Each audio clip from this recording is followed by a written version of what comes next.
The night began like any other, quiet, serene, and filled with the comforting sounds of the farm. My herd of dairy cows were lowing softly out in the pasture, their gentle rhythm always lulling me toward sleep. It was the kind of deep rural stillness that only those who live on the land truly understand. But in an instant it all changed. The first thing that hit me wasn't noise, but the absence of it. The cows fell utterly silent, as though the entire farm was holding its breath. That kind of silence never bodes well. It was the kind that makes your skin crawl before your mind has even figured out why. Then came the crash. The front gate, the one I'd built with my own hands just 3 summers ago, splintered under the weight of something heavy. Wood cracked, hinges screamed, and my stomach turned to stone. My heart hammered as I pulled on my boots and glanced out the bedroom window. Twin beams of headlights cut across the driveway, sweeping back and forth with an aggressive intensity. It wasn't a neighbor stopping by. It wasn't an accident. Whoever had come in the middle of the night wasn't here with good intentions.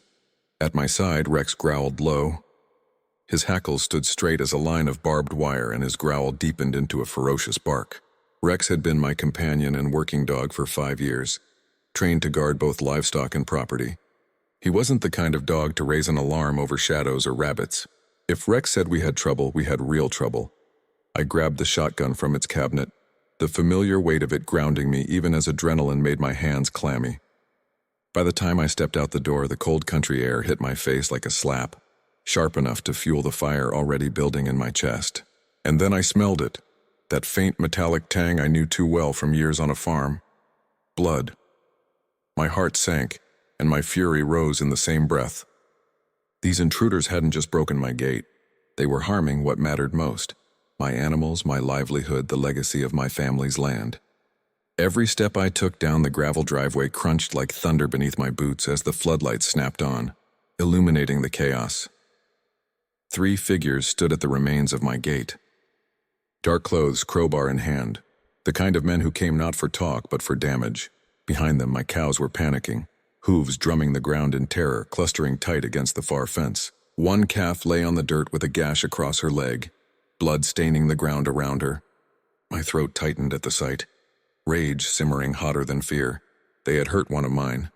That was the line they should never have crossed. Rex didn't wait for my command. Like a shadow turning solid, he launched forward. His body moved low and fast, all muscle and precise fury directed at the man with the crowbar. One intruder's bravado shattered instantly as Rex bore down on him, his curses garbled by panic as he stumbled back. The crowbar clattered to the ground while Rex snarled, snapping at his legs with trained precision.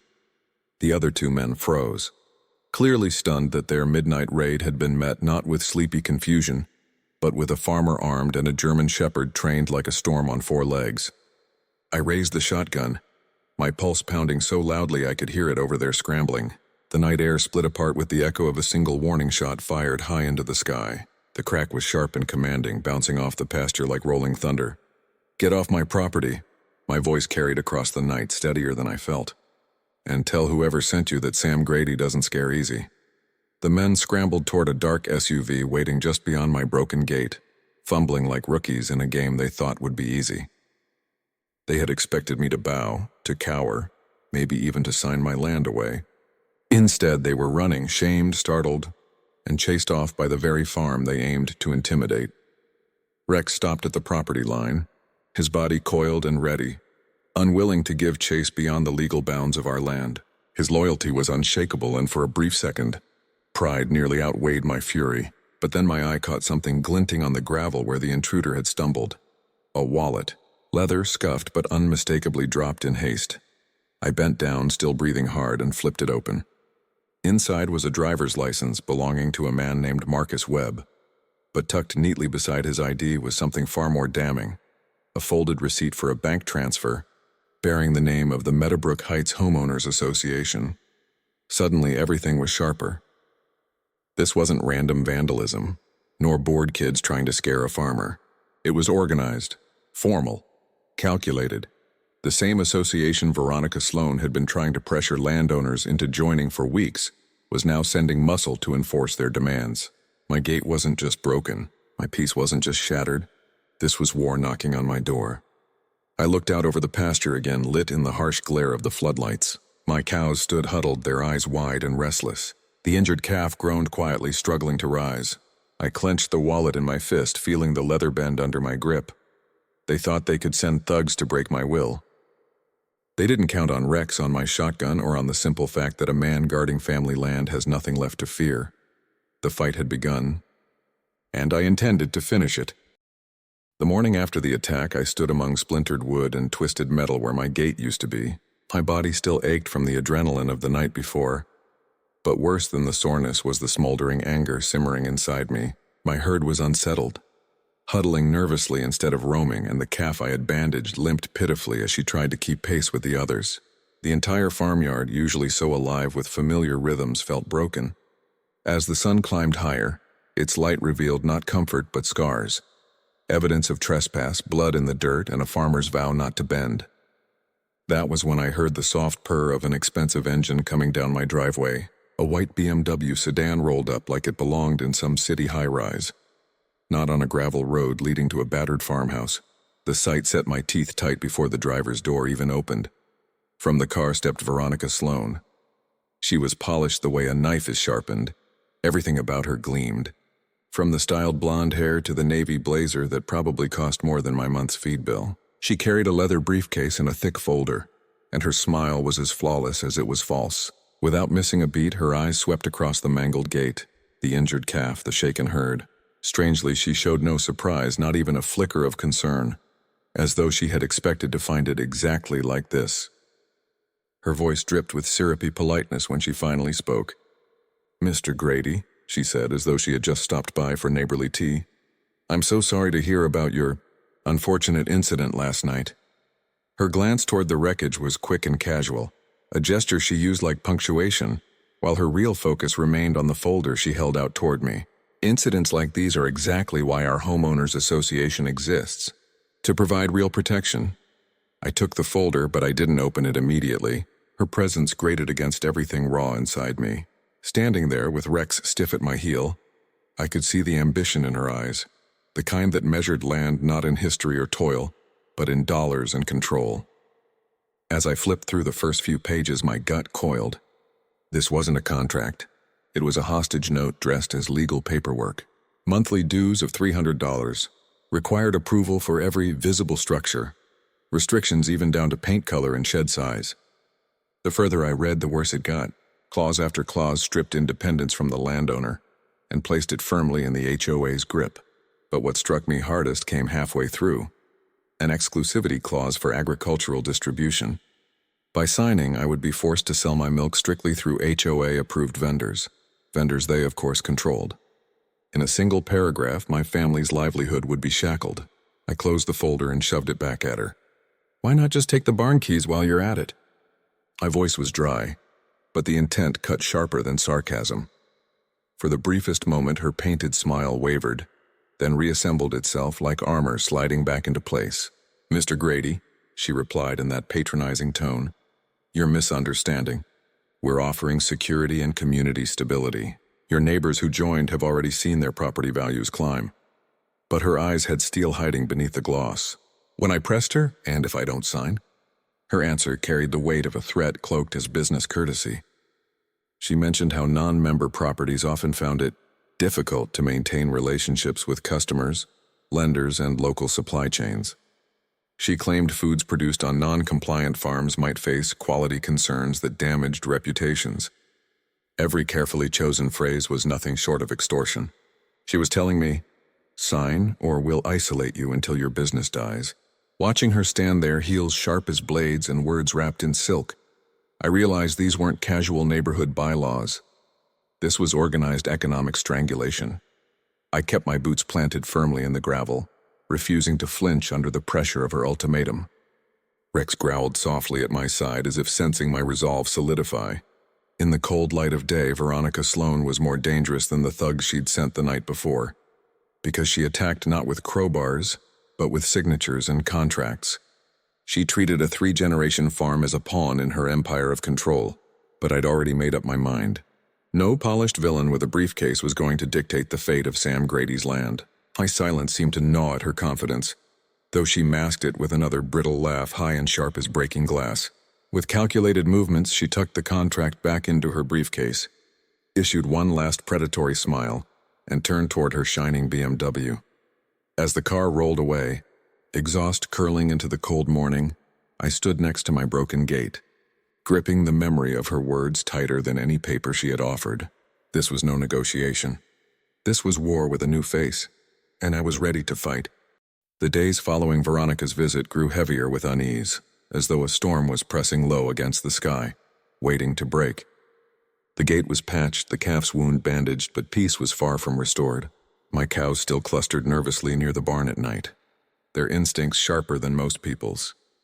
On the third evening, while I was checking the mailbox, I found something stuffed under the lid, a folded scrap of notebook paper. Scrawled across it in hurried, crooked handwriting were 6 words that chilled my blood. "Don't sell your milk tomorrow. It's been poisoned." I had no idea who left the note or whether it was a warning or bait. My first instinct was to laugh it off, but the trembling of my hands betrayed my own doubt.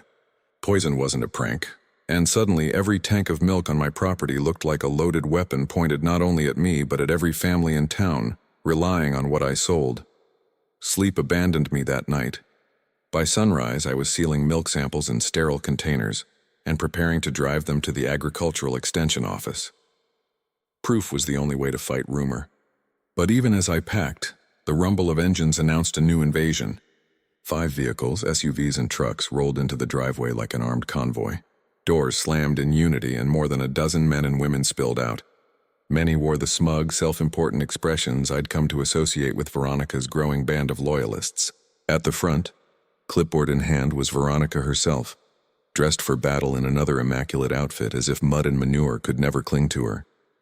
"Mr. Grady," she called, her voice loud enough to reach every corner of the farm. "We're here for a community health assessment." The problem was I'd never agreed to one. No calls, no notices, no paperwork. Just Veronica arriving with 15 disciples ready to label me unsafe. They fanned out like inspectors, snapping photos, pointing at equipment they didn't understand, nodding gravely at things that weren't problems at all. One woman lingered suspiciously near the feed storage, fumbling with something in her bag until she realized I was watching her. Before I could question her, a sound from the milking stalls fractured my focus. It was Bessie, one of my healthiest, most reliable cows, moaning with a strange guttural tone I had never heard in years of farming. I rushed to her, finding froth bubbling at her mouth, breath strained, eyes glassy. She had been fine at dawn. Now she looked poisoned, and the timing was too perfect to be coincidence. Veronica, ever the conductor of her own theater, was immediately at my side, her voice projecting like an actress on stage. "Oh my goodness. Ladies and gentlemen, please step back. This facility is clearly unsafe." Of course, she had her phone out in a flash, taking pictures of Bessie's distress, broadcasting my shame like she had been waiting for this moment all along. I wanted to call the vet immediately, to focus on the cow instead of the circus she was orchestrating, but Veronica owned the room. Her followers muttered contamination and disease, eager to spread whispers before I could form a word. Within minutes, the convoy was back on the road, spreading their version of events while leaving me with a recovering animal and a wrecked reputation. By the time my veterinarian arrived, Bessie's symptoms had passed as mysteriously as they appeared. The vet found nothing wrong, no toxins in her system, no real sign of illness at all. Perhaps an allergic reaction, he suggested, though his eyes held the same suspicion that gnawed at me. But by then, Veronica didn't need evidence. She had already seeded doubts into the soil of the community. Before lunch, longtime customers began calling to cancel their orders, each one apologetic, each one fearful of rumors flying faster than truth could chase them. By sundown, contracts were suspended, shelves were emptied of my milk, and I was left staring at stalled cold tanks worth thousands of dollars. Product I couldn't move. The sabotage was surgical, designed not to kill me in sudden ruin but to choke me slow with isolation. First a poisoned rumor, then a staged inspection, and finally planted evidence to confirm every lie. Later that evening, while checking the barn, I kicked against something half buried in the hay, a tiny glass vial. The residue inside was unfamiliar, but I didn't need a label to recognize intent. Someone had dosed my feed or my water with enough to drop Bessie for show, but not kill her. Just enough to create panic under perfect circumstances. It was proof that none of this was natural, that Veronica was orchestrating a siege against my livelihood with the precision of a general, and the cruelty of a wolf. And as I turned the vial over in my hand, Rex stood rigid by my side, ears perked at the tree line. Watching the shadow sway, I suddenly knew I wasn't alone. Someone had been there all along, documenting every reaction, every step, every shred of damage inflicted. My battle had officially left the boundaries of my farm and marched into something larger, something calculated, and I realized chillingly that Veronica and her people had only just begun. By the time the town meeting was announced, the damage to my reputation had spread like wildfire through dry brush. Neighbors who once waved during morning chores now averted their eyes when I passed. Customers avoided my calls. Every whispered word of diseased cows and bad milk became another nail Veronica tried to hammer into the coffin of my farm. The meeting, she claimed, was about community safety and standards, but everyone knew I was the unspoken topic. On the night it began, Main Street overflowed with cars. Families gathered outside in clusters, voices low, tension heavy enough to choke on. When Rex and I walked in, the room quieted. Conversation stalled, eyes fixed. I chose the back row, hoping to observe, though I knew my presence was like a floodlight drowning any cover. At the front sat Veronica, regal as a queen behind her table of papers. Her white blouse and neatly bound hair gleamed under the overhead lights, as if presentation could stand in for truth. She called the meeting to order with a polished rap of her wooden gavel, her voice pitched to command and soothe at once. Ladies and gentlemen, thank you for coming. We face serious concerns about agricultural safety, and transparency is vital. She gestured theatrically to a man seated beside her, smartly dressed in a navy blazer. Mr. Thompson, from the Community Health Assessment Board. He carried folders and spoke with the kind of cool authority that could sway a room, tossing around technical jargon like bait, pathogen risk, contamination procedures, compliance protocols. He rolled the words like polished pearls, gleaming even though half of them didn't make sense. Neighbors nodded, impressed by the presentation, but as I listened, my fists clenched. His description of milk transfer bacteria was wrong, his timeline of infections laughable. He might fool townsfolk, but any farmer or vet would see the holes. Still, his confidence gave weight to Veronica's narrative, that Sam Grady's farm was a threat. I could not swallow their lies quietly. Rising to my feet, I raised my voice. Mr. Thompson, you keep using big words. But tell me, what specific pathogens did your testing identify on my property? The silence that followed was knife-sharp, every head turning toward me. For the first time, Thompson faltered. He glanced sideways at Veronica, stammered about preliminary vectors and pending lab results. He had no real answer. My neighbors began to murmur, the veneer of authority cracking. And then another voice cut clean through the noise. Emily Carter, a farmer 2 fences over, quiet but respected. She stood in the middle of the room, phone in hand. I need to show you something, she announced. Grainy footage filled her screen, but it was enough. Strangers scattering white powder around my water troughs, whispers about timing, caught just clearly enough to sting. Gasps rippled across the room. Suddenly the pieces fit. Uneasy murmurs shifted direction, from my supposed diseased herd to Veronica's suspicious operations.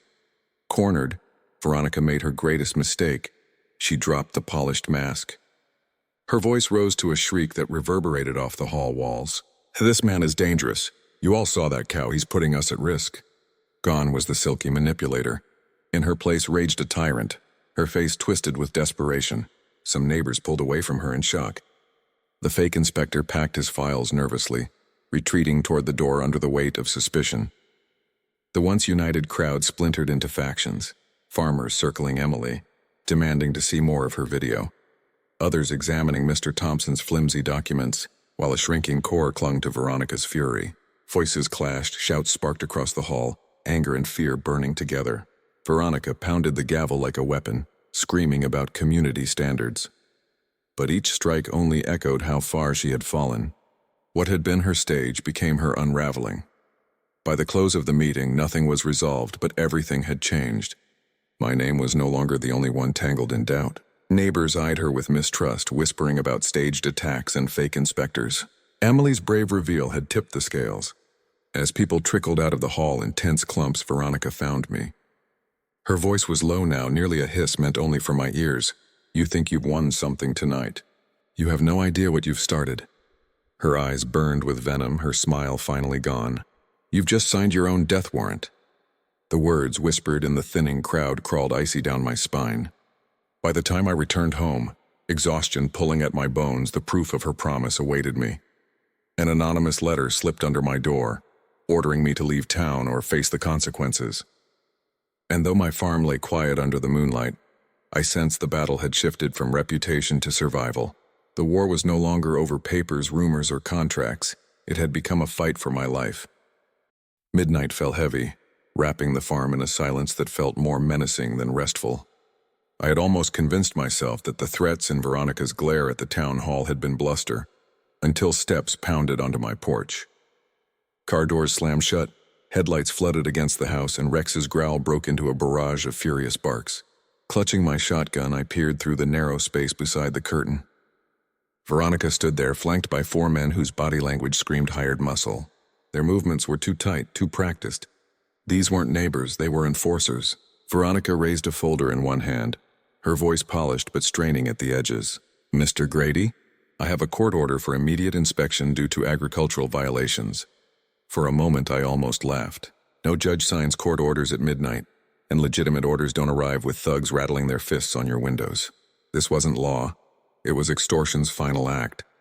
I kept the chain on the door, speaking through the crack. "Veronica, you've crossed a line. These aren't inspectors. This is trespass." One of the men began circling toward the side window, prowling like he planned to break in. That was his mistake. In a flash of teeth and muscle, Rex hit him like a storm, exploding through the partially open door with force I'd forgotten even he had. The thug crumpled, clutching his bleeding arm as Rex locked down with trained precision. Shouts erupted, the remaining muscles stumbling backward onto the porch. I fired a single warning shot high into the black sky, thunder roaring through the night.